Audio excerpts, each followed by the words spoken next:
Hi everyone, my name is Alexander Felix, and I'm going to be presenting the key findings in my research assignment.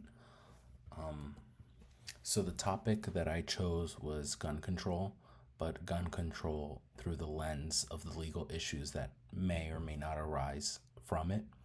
And what I'm going to be doing is presenting the articles in chronological order by date of publication. So the first article is by Seats, and it's called Firearms Homicides and Gun Control Effectiveness. The key findings are that firearm accessibility is strongly linked to higher homicide rates. Also, what he calls the substitution hypothesis is insufficient, as substitute weapons are less lethal. Lastly, cultural factors such as the subculture of violence affect the impact of gun control laws.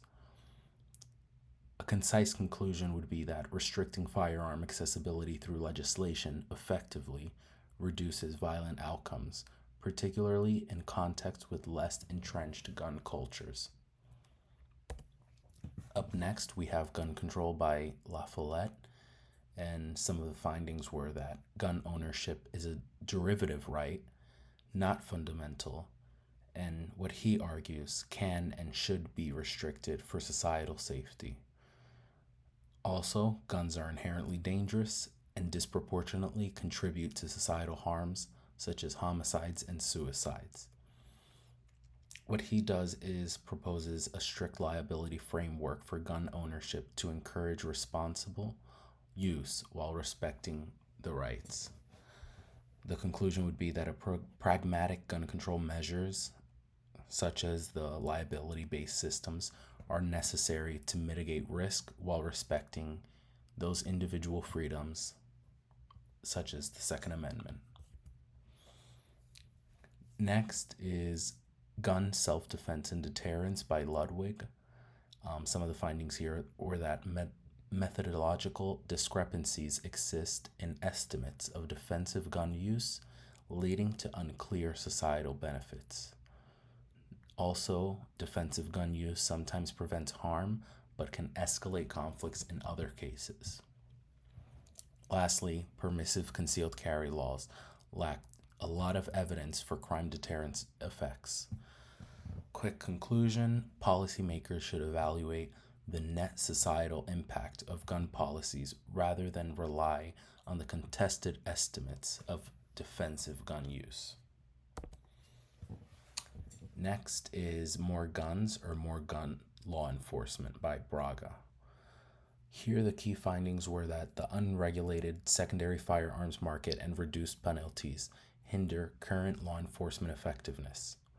Also, legislative forms like universal background checks and, again, a lot of enforcement can reduce gun trafficking and violence, which means that both legislative reform and enforcement are necessary complementary strategies to reduce gun violence.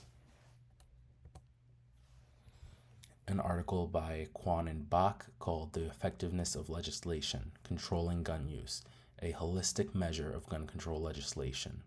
Here, the key findings were that comprehensive gun control laws reduce firearm-related death significantly in states with the strongest measures. Also, socioeconomic factors like unemployment and population density can also influence gun-related fatalities, which means that reducing firearm deaths require a holistic legislation combined with addressing socioeconomic factors. Another article that I chose was What is Gun Control? Direct Burdens, Incidental Burdens, and the Boundaries of the Second Amendment by Blocker and Miller. Here I found that gun control includes incidental burdens from general laws, such as tort and property, alongside direct firearm regulations. The Second Amendment's protections apply to both direct and incidental burdens.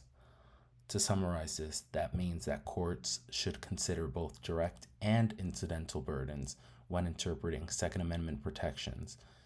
This would create a more integrated legal framework within our judicial system.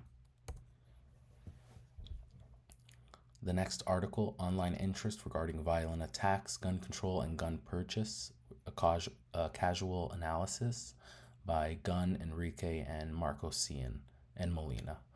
Here I found that public interest spikes in gun control and gun purchase often follow mass shootings. Over 20% of public interest variability in gun related issues is linked to these mass shooting events.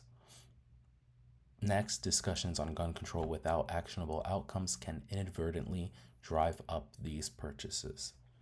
What this concludes is that policymakers need to accompany gun control discourse with some substantive policy actions to prevent unintended increases in firearm ownership.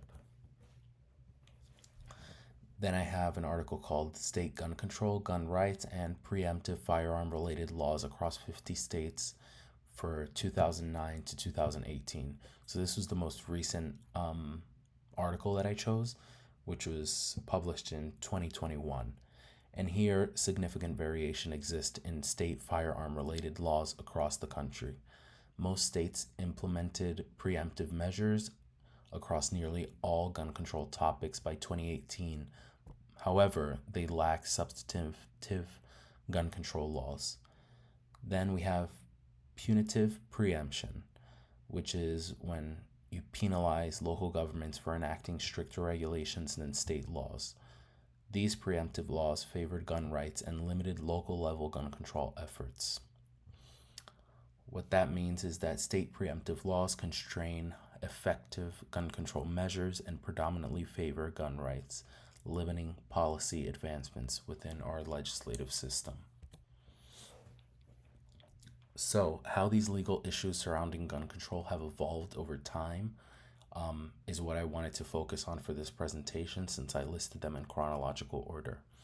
So the introduction of rights-based frameworks. By the early 2000s, which were some of the earlier articles, the debate shifted to reconciling individual rights with societal safety. Some of the researchers like La Follette introduced the idea of gun ownership as a derivative right, which emphasized moral and legal responsibilities alongside legislative reforms. Next, holistic and socioeconomic approaches. In the mid-2000s, researchers like Kwan and Bach moved towards comprehensive analyses, integrating socioeconomic factors like unemployment, population density, into the understanding of the effectiveness of gun control. Lastly, there was a modern emphasis on legal and public dynamics.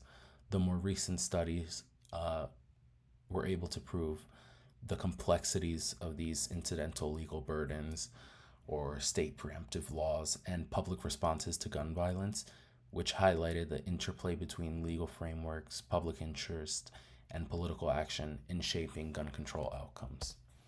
So the final conclusion is that these shifts, which we can see through these journals over the past 25 years or so, reflect a progression from isolated factors like accessibility and lethality to more integrated analyses of legal, social, and political dynamics.